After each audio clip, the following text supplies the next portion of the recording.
Всем привет, кто любит мохнатых чудовищ. Вот пчелки сейчас сидят, полируют литки. То есть за медом не летают, жарко очень. Жара у нас стоит 33 градуса, 34. Сейчас золотарник цветет, им бы за золотарником летать.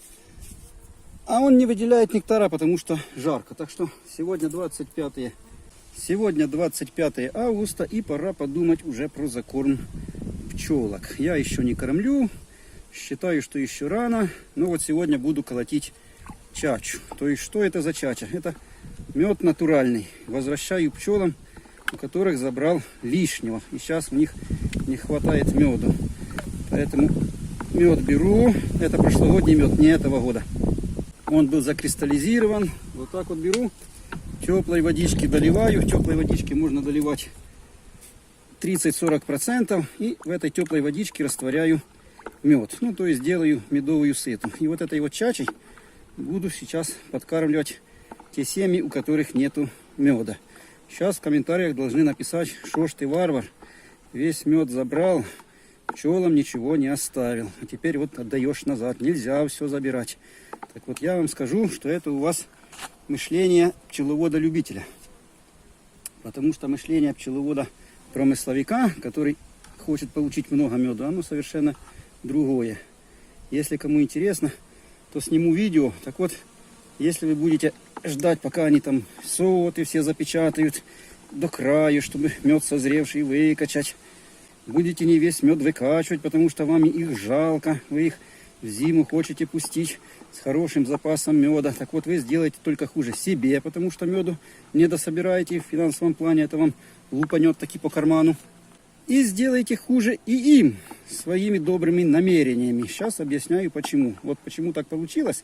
Почему я буду давать некоторым семьям, не всем. Потому что в основном количестве у семей есть достаточное сейчас количество корма. Там еще прикормлю после 10 сентября и будет нормально у них комплект на зиму. А есть такие семьи, у которых дупель пусто. Действительно меду нет. Почему вот так получается? Это 15-литровое ведро вот этого меда, которого здесь есть. Здесь его, наверное, литров 13-12. То есть для одной семьи здесь выше крыши. И вот видно осы толпами уже кружатся. Ни одной пчелы нету. Ну, какие-то залетные там прилетают несколько. В основном осы. Почему так? Потому что осы жрать хотят. Собирать им меду негде. Они вот прилетают, воруют мой мед. А пчелы нормальные на этот мед не бросаются. Почему? Потому что они могут полететь и себе собрать. Им этот мед консервированный до самой спинки. А осы никак не могут нажраться. Вот уже осы начинают летать массово. Но сейчас жара по 34 градуса, поэтому пчелы они сейчас не беспокоят. Поэтому за пчел сейчас переживать не надо, но заняться их воспитанием, ставить ловушки на ос, уже пора. Пора бы заняться этим делом, чтобы немножко сократить их количество на пасеке.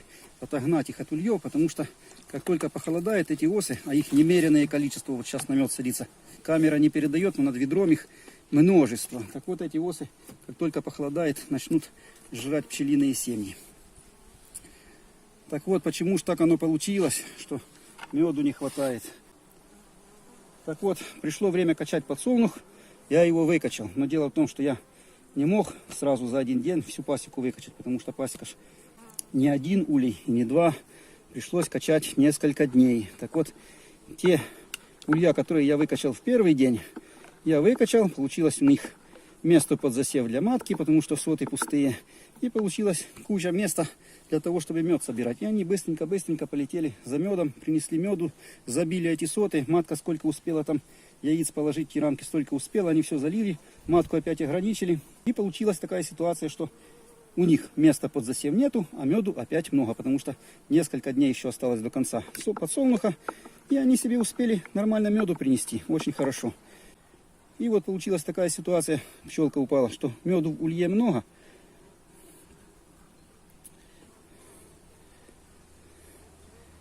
а расплоду нету. И вот с этой ситуацией мы боролись на прошлой неделе при осмотре улья. Подставляли сушь таким семьям. Я это все на видео показывал.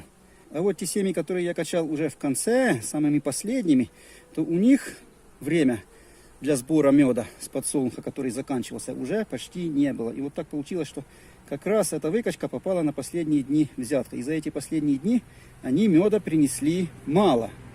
А если они принесли мало меда, значит у матки было много места под засев, что она, собственно, и сделала.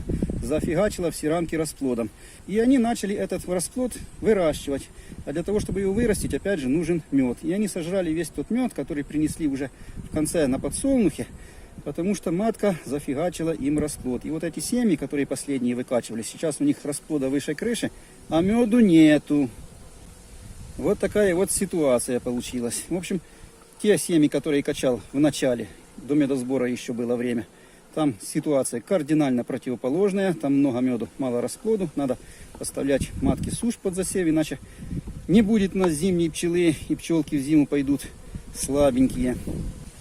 А в тех семьях, которых качал самыми последними, все как раз наоборот. Меду нету, зато расплода валом. И сейчас расплода этот нечем кормить. Так вот, тем семьям, которые качал в конце, сейчас я эту чачу и колочу. Вот пчелки из ближайшего улья нашли уже этот мед в ведерочке и начинают за ним прилетать.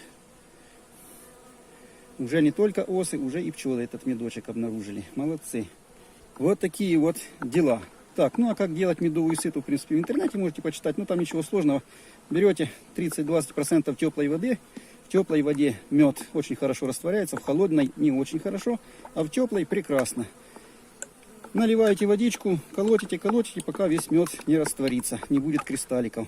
Ну или будет минимальное количество. И все, разлили по кормушкам, и пчелки у вас кормятся. И вот сейчас надо мне подкормить те семьи, у которых мало меду. Еще до основного закорма 10 дней оставляю, буду основной закорм делать с 10 сентября. Почему так и когда сокращать семьи, тоже сниму видео. В принципе, я его снимаю каждый год, ну, если кто вдруг забыл. Потому что каждый год он не такой, как предыдущий. В каждом году все совсем по-другому. Вот сейчас вроде как должно быть похолодание, 25 августа, а сейчас жара по 34 градуса. И до начала сентября такая жара будет и стоять. В общем, мимо золотарника мы пролетаем, придется пчелок кормить. На золотарнике они меду себе до зимы не доберут. Это у меня семейка маленькая с запасной маткой. Матка облетелась очень поздно, буквально дней 5 назад.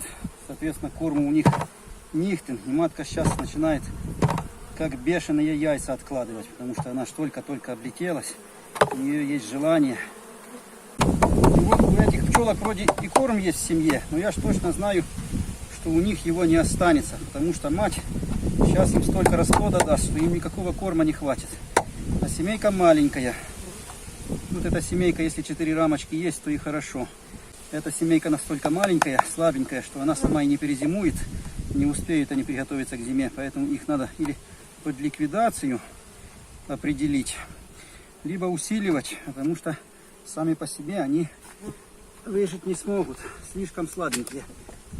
И вот эти товарищи вчера кормушечку слопали, как не в себя. А сегодня мы им новую кормушечку, медочку, бухнем. И пускай товарищи питаются вкуснейшим медом, мне на радость. Пополняют запасы. Сейчас им меду надо много.